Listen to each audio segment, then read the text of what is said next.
Brazilian superstar নেইমারের সবচেয়ে প্রিয় বন্ধু বাংলাদেশের রবিন মিয়া, যেই নেইমারকে এক নজরে দেখায় স্বপ্নের মতো ব্যাপার। সেখানে কিশোরগঞ্জের এক ছেলে নেইমারের বন্ধু, যাকে নিজের ছেলের মতোই দেখে নেইমারের মা। তার জন্মদিনে কেক কাটা হয় নেইমারের বাড়িতেও। বলছি কিশোরগঞ্জের ভৈরব উপজেলার মোহাম্মদ রবিন মিয়ার কথা। কালিকা প্রসাদ ইউনিয়নের গাজীর টেক মোল্লাবাড়ির বাসিন্দা তিনি, যার সাথে নেইমারের অনেক ছবি ও ভিডিও নেট দুনিয়ায় ভাইরাল হয়েছে বিভিন্ন সময়ে।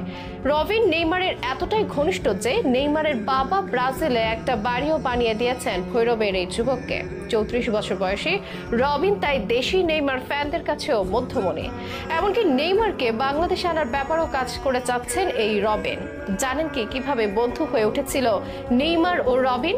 এত দূরের একটা দেশেও কিভাবে এমন সখ্যতা গড়ে উঠল ভৈরবের রবিন মিয়ার সাথে? কতটাই বা ঘনিষ্ঠ তাদের বন্ধুত্ব, সে ব্যাপারেই জানাবো বিশেষ এই আয়োজনে।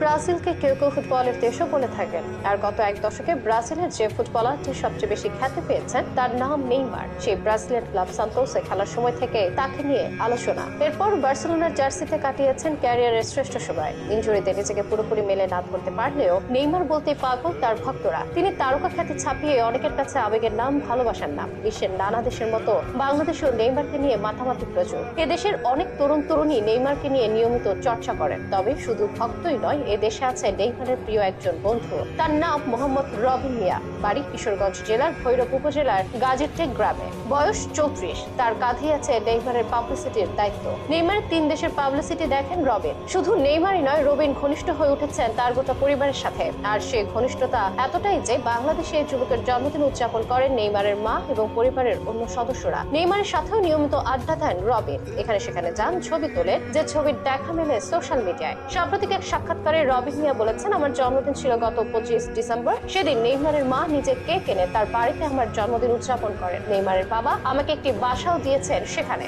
বিচের পাশে নেইমারের জন্মস্থানের কাছে। সাও পাওলোর মোগি দাস ক্রুজেস এলাকায় 3 সন্তান ও স্ত্রীকে নিয়ে বেশিরভাগ সময় থাকে আমি। কিন্তু কিভাবে নেইমারের সাথে চেনা জানা ও ঘনিষ্ঠতা রবিনের, সে ব্যাপারে খোঁজ করে জানা যায় বাংলাদেশের রবিন মিয়া ব্রাজিলে পাড়ি জমান 17 বছর আগে। একসময় ইচ্ছে ছিল নেইমারের সঙ্গে কোনো না কোনো ভাবে দেখা করবেন, কিন্তু নানা দিক থেকে চেষ্টা করেও সফল হচ্ছিলেন না। শেষ পর্যন্ত জোয়াও সেলসোর দেখা পান তিনি। এই সেলসো হলো নেইমারের ছোটবেলার বন্ধু। তার সূত্রেই নেইমার ও রবিনের দেখা হয়। সেটা 2020 সালের শেষ দিকের কথা। রবিন স্প্যানিশ, পর্তুগিজ সহ বেশ কয়েকটি ভাষায় কথা বলতে পারেন। এটা তার জন্য সুবিধাজনক ছিল নেইমার সহ তার পরিবারের ঘনিষ্ঠ হওয়ার। এরপর সুযোগ হয় নেইমারের সাথে কাজ করার এবং ক্রমশ তার গোটা পরিবারই রবিনের ঘনিষ্ঠ হয়ে ওঠে। যদিও নেইমারের চেয়েও তার বাবাই নাকি রবিনের বেশি ঘনিষ্ঠ। রবিনের কথায় গত 4 বছর অন্তত 40 বারের বেশি নেইমারের পরিবারের কারো না কারোর সঙ্গে ভ্রমণ করেছেন তিনি। নেইমারের বন্ধু